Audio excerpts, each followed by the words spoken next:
Bem, alunos do sexto período de Engenharia Civil, estamos aqui mais uma vez para dar sequência ao conteúdo da nossa disciplina.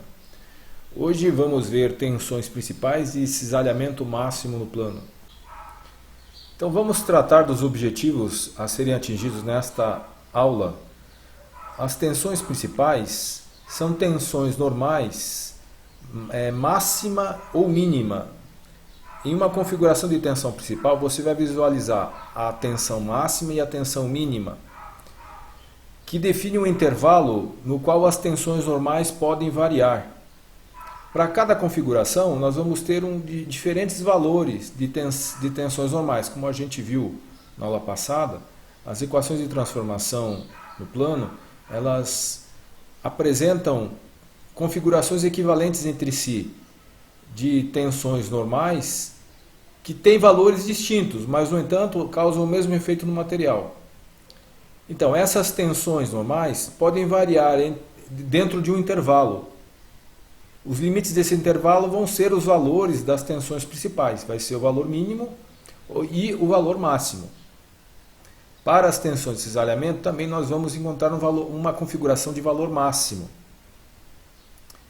Segundo objetivo, identificar a configuração das tensões principais e a configuração das tensões de cisalhamento máximo no plano.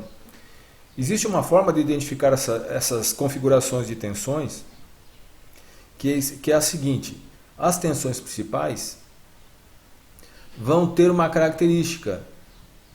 Na configuração de tensões principais só vai haver tensão normal. A tensão de cisalhamento vai ser igual a zero.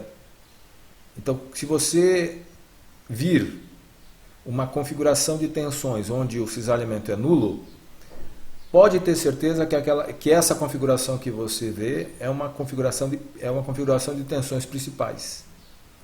Se você vir que as tensões normais são todas iguais, em todas as faces, então essa será a característica da tensão de cisalhamento máximo. E por último, comparar as tensões admissíveis do material com as tensões máximas apresentadas no estado principal e no de cisalhamento máximo.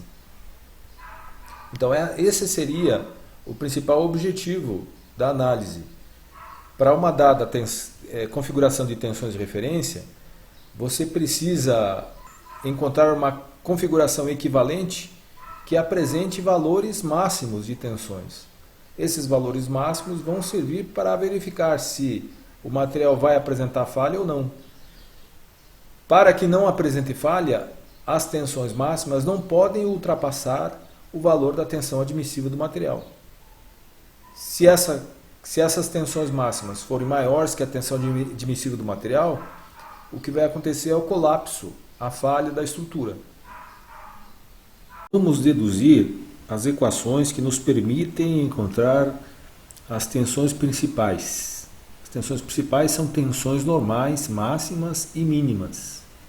É uma configuração de tensões que mostra a maior tensão e a menor tensão. Então nós vimos na última aula que uma das equações de transformação de tensões é essa que é apresentada aqui na tela. Sigma x', função das tensões de referência, sigma x, sigma y e tal xy. E também em função do ângulo θ, que é o ângulo que vai determinar a configuração em que ocorre um determinado estado de tensões. Então, se você tem como que sigma x, sigma y e tal xy são tensões de referência, são tensões constantes, a única variável aqui é o ângulo θ. Então, o sigma x' seria uma função de θ. No cálculo diferencial e integral, nós vimos que o valor máximo de uma função acontece quando a derivada dessa função é igual a zero. Então, aplicando essa teoria aqui na resistência dos materiais, vamos derivar essa equação, né? Vamos derivar. Então, derivar termo a termo, né? A derivada de uma constante é zero, o primeiro termo dessa equação aqui é uma constante, né? A derivada é zero. O segundo termo aqui tem a variável θ. Então, derivando em relação a θ, obtemos esse termo da função derivada aqui, né? Menos sigma x menos sigma y sobre 2, que multiplica 2 seno e 2 θ. Lembrando que aqui a gente também usou a regra da cadeia, né? Para derivar aqui, porque você tem a derivada do cosseno, né? Que é seno, e aí a derivada de 2 θ, que seria 2, né? Então, aplicou-se aqui a regra da cadeia para derivar aqui o segundo membro da função de sigma x'.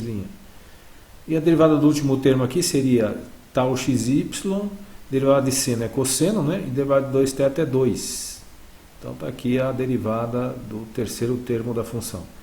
Igualando a zero, nós vamos obter aí a configuração que nos dá as tensões principais. Isolando então os termos que têm a variável θ do lado esquerdo e colocando os demais termos do lado direito da equação, nós obtemos esta fórmula, né? Já que seno sobre cosseno é a tangente. Então esta fórmula nos permite conhecer o ângulo onde a configuração das tensões principais irá acontecer. Como essa equação é uma equação trigonométrica, podemos ajustá-la num triângulo retângulo, né? Colocando aqui o numerador como sendo o cateto oposto desse triângulo retângulo e o denominador como sendo o cateto adjacente, né? A tangente seria o cateto oposto do cateto adjacente. E aí adequando aqui o numerador e o denominador. A hipotenusa seria a raiz quadrada da soma dos quadrados dos catetos, né? Então, para esse ângulo 2θp, você tem esse triângulo retângulo. Teríamos aí um outro ângulo onde também é satisfeita essa equação, né? Se colocássemos aí o sigma x, ou aliás, o tal xy com sinal negativo, e o denominador aqui também com sinal negativo, nós teríamos aí um outro ângulo, né? Onde você também satisfaria a mesma equação. Então nós temos dois ângulos, o ângulo 2θp índice 1 e o ângulo 2θp índice 2. O 2θp índice 1 é o ângulo onde acontece a tensão máxima. O ângulo 2θp índice 2 é o ângulo onde acontece a tensão mínima. Podemos considerar que 2θp1 e 2θp2 estão afastados de 180 graus. Então, se dividirmos por 2, né, vamos ter também que θp1 e θp2 também estariam afastados de 90 graus. Né? Então, para ilustrar melhor isso que acabamos de falar, temos aqui a configuração das tensões principais. Sigma1 em uma face do elemento e sigma2 na outra face a 90 graus. Sigma2 seria a tensão mínima, sigma1 a tensão máxima. A direção de sigma1 estaria no ângulo θp1 em relação ao eixo x, que é o eixo de referência, né? O eixo horizontal. Então, no ângulo θp1 você tem a tensão sigma1. E você tem a direção de sigma2 a 90 graus em relação à direção de sigma1. Usando ainda essa configuração trigonométrica, nós podemos aqui tirar um valor de seno de 2θp1, o cosseno de 2θp1. Usando essas relações trigonométricas e substituindo essas relações na equação de transformação de tensões, e simplificando, você vai ter uma equação mais simplificada que te fornece os valores das tensões principais em função apenas das tensões de referência. Então você pode usar essa equação aqui e calcular aí os valores das tensões principais. Sigma1 é a tensão máxima, sigma2 é a tensão mínima. Para encontrar sigma1, você usa o sinal de mais. Para encontrar o sigma2, você usaria o sinal de menos. Se você encontrar, a partir das tensões de referência, encontrar o ângulo o ângulo θp, né? Com esse ângulo, se você voltar aqui na equação de transformação de tensões, sigma x', se você substituir aqui por θp1, você vai encontrar a tensão máxima. Se você substituir aqui o θ por θp2, você vai encontrar a tensão mínima. Ok? Ou você também pode usar essa relação, essa outra equação, né, que te dá os valores da tensão máxima e da tensão mínima sem necessariamente saber ou conhecer o ângulo θp, que é a configuração das tensões principais. Para a tensão de cisalhamento máxima no plano, a abordagem é a mesma. Você, a partir da equação de transformação de tensões de cisalhamento, né, que foi mostrado na última aula, você, ao derivar essa equação, você encontra uma função derivada. Igualando a função derivada a zero, você vai aí impor as condições para que aconteça, né, a tensão de cisalhamento máxima. Você vai obter então uma equação trigonométrica e, por uma análise semelhante, você vai encontrar aí a equação que te dá a tensão de cisalhamento máximo no plano, né? No plano, porque a nossa análise aqui é no plano, pode ser no plano XY, também ela é válida para o plano XZ e também pode ser válida para o plano YZ. A configuração onde acontece o cisalhamento máximo e a configuração onde acontecem as tensões principais estariam defasadas entre si de 45 graus. Isto é uma característica notável aqui, né?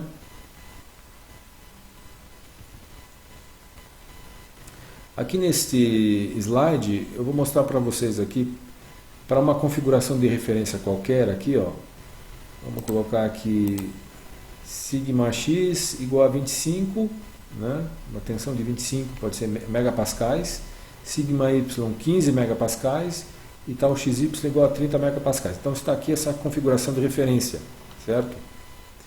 Então ao girarmos esse elemento de 10 graus aqui no sentido anti-horário, né? Ao girarmos esse elemento de 10 graus no sentido horário, você vai causar aqui uma mudança no valor das tensões, né? Mas essa nova configuração a 10 graus seria uma configuração equivalente à configuração de referência, né? Elas causam o mesmo efeito no material. Mas qual seria a configuração onde você teria as tensões principais? Então, se aplicarmos as fórmulas que a gente acabou de deduzir, aqui nesse estado de tensões, nós vamos obter esta configuração, né? Então, num ângulo de 40,27 graus positivo, né? Então, giramos aqui 40,27 graus. Obtemos aqui as tensões principais. Sigma x' seria a tensão máxima, né? Sigma y' a tensão mínima, certo? Então, nenhuma outra configuração vai apresentar valores de tensões fora desse intervalo aqui, ó, entre menos 10,41 e mais 50,41. Todas as demais configurações de tensões, para qualquer ângulo θ que eu escolha aqui, seja de 35 graus, seja de 20 graus, seja de 18 graus, nenhuma configuração vai dar um ângulo maior ou fora desse intervalo. Então, nos limites desse intervalo, você vai ter sempre as tensões principais, a máxima e a mínima, né? Aplicando a fórmula de tensão de cisalhamento máximo, você vai ter uma outra configuração, que vai estar defasada de 45 graus em relação a essa, das tensões principais. Ó, as tensões principais estão a 40,27 graus. A de cisalhamento máximo a menos 4,73. Perceba que 40,27 subtraído de menos 4,76 vai dar exatamente 45 graus, né? Você subtrair um do outro aqui, você vai ter exatamente 45 graus, mostrando que uma configuração está a 45 graus em relação à outra. Ok? Essas tensões de cisalhamento máximo são obtidas também usando a mesma fórmula que a gente apresentou para vocês há pouco, né? Que foi deduzida a partir da teoria de máximos e mínimos do cálculo diferencial. Perceba também o seguinte, que na tensão de cisalhamento máximo, as tensões normais, sigma x' e sigma y', aqui, ó, que estão normais as faces, né, elas têm o mesmo valor, ó, né? Elas têm exatamente o mesmo valor. Sempre quando você estiver olhando para uma configuração de tensão de cisalhamento máximo, as tensões normais vão ser sempre iguais em todas as faces. Ok? Essa é uma característica notável, que sempre vai acontecer. E o cisalhamento aqui, para essa configuração, vai ser o maior de todos, né? O valor máximo aqui seria 30,41. Se você girar esse elemento aqui de, sei lá, de 5 em 5 graus, tá? Começa a girar de 5 em 5 graus. Ó, perceba que a tensão de cisalhamento sempre vai dar menor que a tensão de cisalhamento máximo. Ó, vai ter uma situação que ela vai ser zero, que é exatamente a situação das tensões principais, né? Ó, né? Ela vai ser zero. Se você continuar girando, elas vão continuar variando, mas elas nunca vão ultrapassar aquele valor máximo, né? Que a gente apresentou lá no início, que era de 30,41. Pode ser negativo ou pode ser positivo. O sinal indica somente o sentido do cisalhamento, mas o valor absoluto aqui de 30,41 nunca vai ser ultrapassado. Ok? Então, pessoal, a teoria de tensões normais e de cisalhamento máximo seria essa aí que eu estou mostrando para vocês. Na próxima aula a gente vai falar de um método gráfico para resolver o mesmo tipo de problema, esse mesmo tipo de problema de determinação das tensões principais ou de cisalhamento máximo. Esse método gráfico chama-se círculo de Mohr. Tá?